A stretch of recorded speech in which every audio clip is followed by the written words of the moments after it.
सूरज डूबने वाला है। आसमान का रंग गहरा नारंगी और हल्का बैगनी है। पुरातत्व विभाग एएसआई का बोर्ड साफ दिख रहा है। सूर्यास्त के बाद किले की सीमा में प्रवेश वर्जित है। भाई 6 बजने में सिर्फ 15 मिनट बचे हैं। सब लोग जा चुके हैं, हमें भी निकलना चाहिए। तो दोस्तों, हम खड़े हैं एशिया की सबसे डरावनी जगह पर। लोग कहते हैं यहाँ रात को रूहें बाजार लगाती हैं। आज हम देखेंगे कि इस बात में कितनी सच्चाई है। कभी एक बूढ़ा गार्ड लाठी खटखटाते हुए उनके पास आता है। मौत को दावत मत दो, यहाँ की हवा रात को भारी हो जाती है। निकल जाओ यहाँ से, इससे पहले कि वो तुम्हें देख ले। अरे चाचा, हम बस 5 मिनट में निकल रहे हैं, फिक्र मत करो। गार्ड सिर हिलाकर अंधेरे गलियारे की ओर चला जाता है। चारों तरफ सन्नाटा छा गया है। पक्षियों की चहचहाहट बंद हो चुकी है। अचानक हवा में इत्र केवड़े की तेज खुशबू आती है। आर्यन, तूने कोई परफ्यूम लगाया है क्या? बहुत अजीब और तेज खुशबू आ रही है। नहीं तो शायद कहीं फूल खिले होंगे। तभी आर्यन के कैमरे की स्क्रीन फ्लिकर करने लगती है।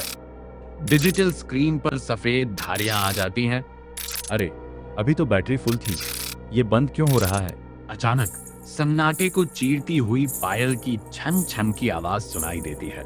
ये आवाज किसी एक दिशा से नहीं, बल्कि चारों तरफ से आ रही है। भाई, वो सुन रहा है।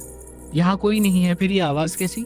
अंधेरा गहरा हो चुका है। आर्यन अपनी टॉर्च चलाता है। टॉर्च की रोशनी में उसे सामने के खंडहर में एक परछाई हिलती हुई दिखती है।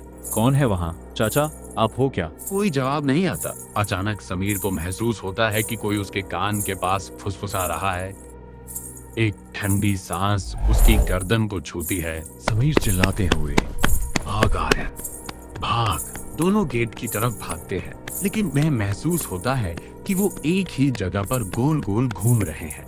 रास्ता जैसे खत्म ही नहीं हो रहा। तभी उन्हें पीछे से एक भारी आवाज सुनाई देती है, जैसे कोई पत्थर घसीट रहा हो। आर्यन टॉर्च पीछे घुमाता है। वहाँ कोई नहीं है, लेकिन मिट्टी पर ताजे पैरों के निशान बन रहे हैं जो उनकी तरफ बढ़ रहे हैं। ये मुमकिन नहीं है, चलो यहाँ से निकलो। दोनों अपनी पूरी ताकत लगाकर मुख्य द्वार की तरफ दौड़ते हैं। जैसे ही वो सीमा पार करते हैं, पायल की आवाज और इत्र की खुशबू अचानक गायब हो जाती है। दोनों सड़क पर गिर जाते हैं, बुरी तरह हाफ रहे हैं।